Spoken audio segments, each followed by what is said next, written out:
Hey, good morning, everybody. I'm so glad that you're here today. My name is Zach. For those of you that don't know me, I'm the student pastor here, and I'm sorry that I can't be up here with you this morning, but nonetheless, we are starting this brand new series called Habits. And it's super important because, as you probably know, good habits are a good thing to form.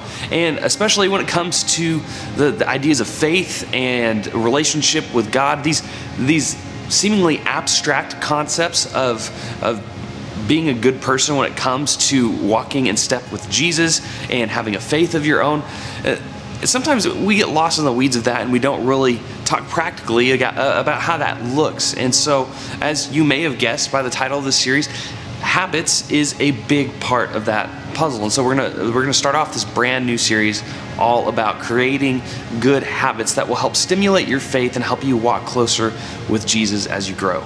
Now, habits are routine behaviors that we tend to do all the time, like a lot, almost like on an everyday basis. That's a habit, right?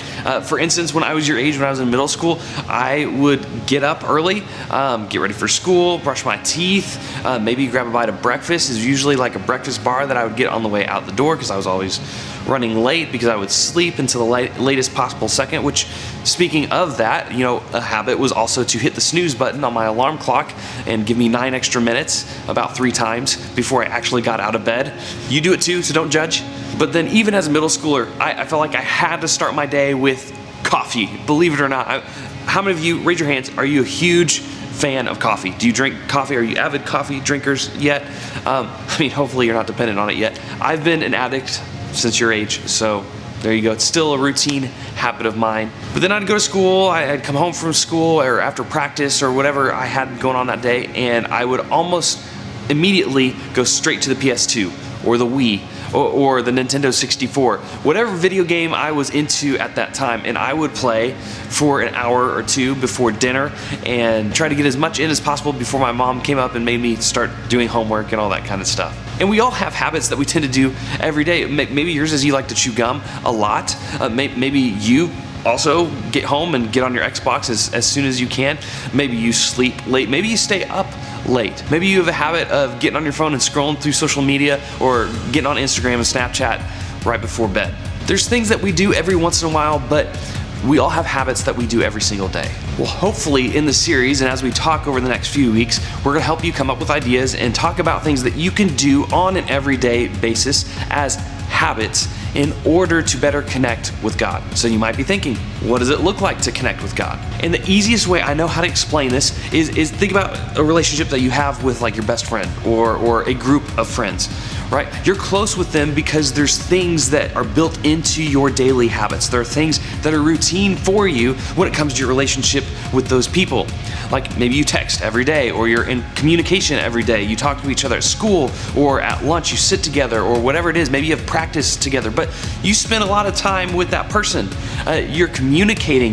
Maybe you like to hang out outside of all of your like school and extracurricular activities. So you come over to each other's houses on the weekends, or you do something fun together on a Saturday. When you think about your best friends or your good relationships, there's things that you do every single day with them. And it's not really something you think about, most likely. It's just something that happens because you're in a relationship with that person of some kind. You're close to them because you have shared experiences. You've had lots of communication. You regularly communicate. And whether you realize it or not, you've made a habit of staying close and connected. You know that with all your relationships, that the more you do this, the better and the closer those relationships are going to be. The same thing applies in our relationship with God. If we're in constant communication, if we're spending time with Him, if we're doing things that are habits that we don't even really think about because we're just doing them because we're in a relationship with Jesus, then the inevitable outcome of that is going to be that we're going to be closer to God. But for today, if we can just be honest, can we just admit that sometimes it's a little bit confusing and complicated when you think about applying that concept to connecting with God. I know some of you are sitting there, you're already thinking about that. You're thinking, well, connecting with God and communicating with God regularly looks a little bit different than just whipping out my phone and texting Him, right? And you're right. There's aspects of this that make it different. There's aspects of this that I think we complicate and make it seem like it's harder than it actually is, because in a lot of the ways that we talk about connecting with God, it seems real abstract. It seems like it's up in the air. It's this loft idea that is not real tangible and something that we can just actively do without really thinking about it.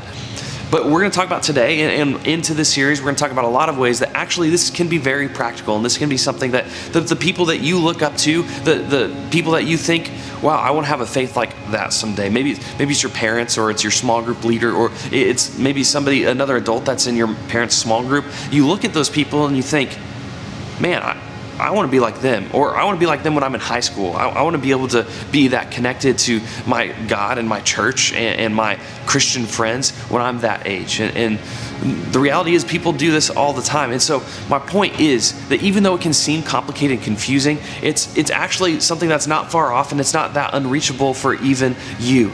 You can take some of the steps we're going to talk about in this series, and you can apply them to your life. And before you know it, it won't happen overnight, but before you know it, given it some time, you're going to have a relationship that you look back and you think, wow, when I was in 7th grade or when I was in 5th grade, I had no idea that I was going to be able to connect with God this way, and I was going to have a relationship with Jesus that was this close.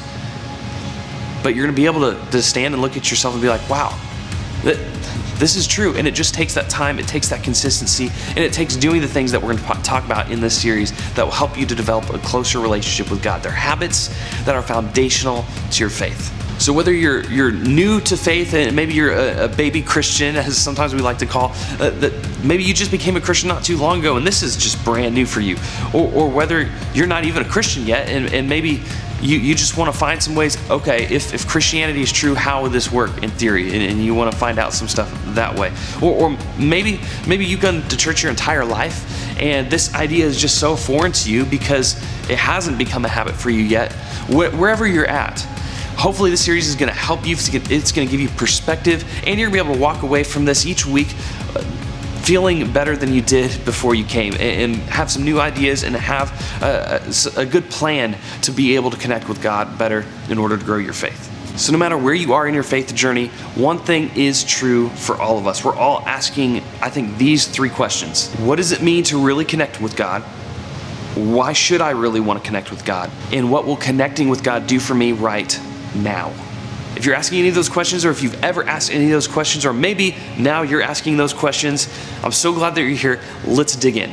Today, I want us to look at a conversation that Jesus had with his disciples when it came to this idea of connecting with God. See, I think a lot of times we have the misconception that Jesus' disciples probably had super faith because they walked with Jesus, but the reality is they were just babies in the faith when Jesus was discipling them. There's a lot of things they didn't know about. There's a lot of things that they thought they knew that they actually really didn't know. They had the wrong ideas about things, and one of those was how we actually connect to God, one of the fundamental things of our faith. His disciples were clueless. They had no idea what to do with a lot of this. So in one conversation, it was actually at the Last Supper, which was the last time that Jesus sat down and had a meal with his disciples before the crucifixion.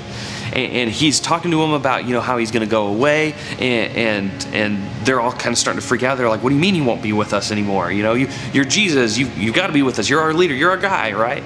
But he was telling them about this and what was coming. He was giving them some helpful information for what was about to happen. So let's take a look. If you have your Bibles with you or your phones, put them on do not disturb mode so that you're not getting distracted by notifications, or pull out a real Bible and open to John chapter 15. This is where we're going to be this morning. We're going to start in verse 5. So let's check out what he says.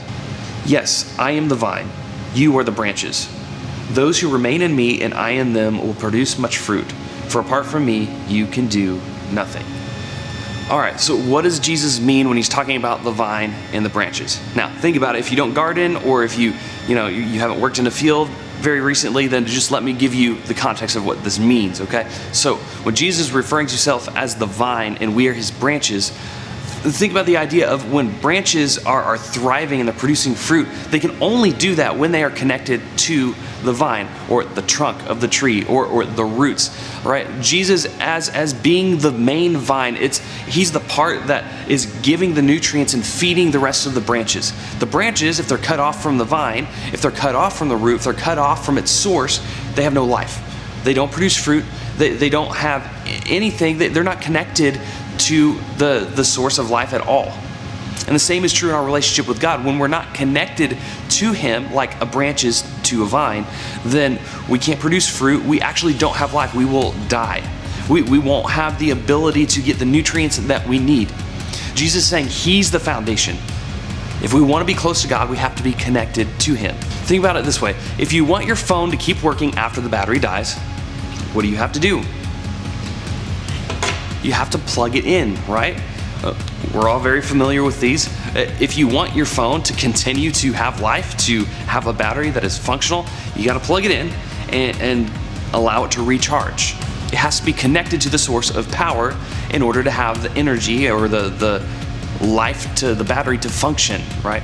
You get it. So to put it in the 21st century, Jesus might be saying this: I'm the charger, you're the phone. If you want to keep working, you got to stay plugged into me. Or as Jesus said, remain in me. That's just another way of saying we need to stay connected to Jesus. And why? Well, he says to produce much fruit. In order to be the people that God has created us to be, in order to be life-giving, not just for ourselves, but for the people around us, and to have a good relationship with God, right? The fruit of the Spirit, if you want to have love, if you want to have joy, peace, patience, if you want to have true peace and happiness and joy in life, then you got to stay connected to the source of that. All of those things come from God. And his Spirit, which is living in us, is like the cord that we need in order to stay connected to God. We have to remain in him. If we want to be connected to God, we have to remain in him. And here's the bottom line of today's message. Connecting with God helps us know him better. If we want to know God better, we have to stay connected to him. Connecting with God helps us know him better. So what does that look like practically speaking, right? We want to get practical. What does it mean to actually stay connected to God? How do we, figuratively plug ourselves into the charger that is the Spirit, to God, to be connected to him and to have life, to get to know him better? Well, first thing is we have to spend time with him. So a way that I would suggest doing that would be to spend time in his word. If we want to get to know God and spend time with him, then let's spend time figuring out what he's done all throughout history with his people. How has he connected with people before? How has he revealed himself to people before? We have his word, we have scripture, we have Bible, we have the ability to look in to see what God has actually revealed to us about his nature, about what kind of person he is. We know he's not a vindictive God. We know he's God that loves us. We know that he is our shelter in everything, that he's our protector. He's our foundation. We know that he has good intent because of what we read in his word, which is documented by the people who actually spent time to get to know with him. Jesus said, if you've seen me, you've seen the Father. I am God. And so we can look to what people wrote who actually spent time with him, and we can glean insight onto what God has revealed over the last several thousands of years in order to know what kind of God he is and what he thinks of us. This is crucial and it's important. If we want to know the foundations of our faith and get to know God, then we have to spend time with him and reading the things that he's left for us in order to get to know him better. So if you want to spend time with God, spend time in his word. Study him. And not just study, just get familiar with the stories that are found in Scripture and in the Bible, because there's life lessons that we can all learn. And even if you've read stuff before, if you've been in church your whole life and you're reading things, that's the cool thing about the Spirit living inside of us. When we go through different seasons in our life, different stories, sometimes the meaning of the stories don't change, but sometimes we glean new insights from those stories based on what we're going through. Connecting with God helps us to know him better. Secondly is, just like any other habit, do it every single day, right? Spend time with him every single day. Start small, just a couple minutes a day. Work your way up to 5 to 10 minutes. And then maybe work up to where you spend half an hour with God every single day. You spend more time than that with your friends. You spend more time than that on your phone. You spend more time than that playing video games. You spend more time than that doing pretty much anything else throughout your day. So make sure to devote time with God every single day. So spend time with him and do it every single day. Connecting with God in this way will help us to know him better. Now, this is a 5-week series, so we're going to spend lots of time over the next several weeks diving deeper, getting to learn more practical things, but I'm convinced that we can hear something and we can either be impressed or not impressed with the new information or not new information. We can do that all we want. But the reality is sometimes, I know a story of a preacher who was new to a church, and he preached this great sermon, and then, the next week he came back for his second Sunday there, and he preached the exact same sermon, and people were like, okay, didn't he do this one last? Okay, whatever. And he came back the third week and preached the exact same sermon, and people are starting to go, the elders and the leadership are going, hey, you're supposed to preach a different one every week, right? Do you need help with anything? He's like, no, I'm good. And so comes back the next week, preaches the exact same sermon. He does this for 6 weeks, right? And people are asking, why do you keep preaching the same thing? He goes, well, have you done it? Well, have you done what? Well, have you done what I said? Have you taken that message and made changes in your life and applied it to your life? If not, then we can't move forward. And his point was, we often hear things that seem simple or that seem, well, like everybody knows that. That's common sense, right? And then we don't actually do anything with it. We don't actually apply it to our lives to see the fruit that it could have for our lives, to actually change our lives. And so, well, this week, many of you, if you've been to church your whole life, this isn't new. Even if you are new to church, you've probably gathered that you should probably read the Bible and pray, right? And do it every day, right? This is not new information, hopefully, but it's crucial information, and many of us haven't even applied these very simple truths that build the building foundational blocks of our faith. So my challenge for you is to do that this week. Spend every day with God and in His Word, because that's how you're going to connect. Those are the most easy and tangible ways to be able to connect with God. And as we're starting to build new habits, especially going into summer where we're going to have a different routine than we've had all year, then this is a key opportunity, a golden opportunity to be able to implement some new habits into your faith walk. Connecting with God helps us know Him better. So thank you guys for joining this week. I'm so glad that you're here. If you're watching this on YouTube later, thank you for tuning in. And just one question that I want to leave you with before you head to your small groups is this.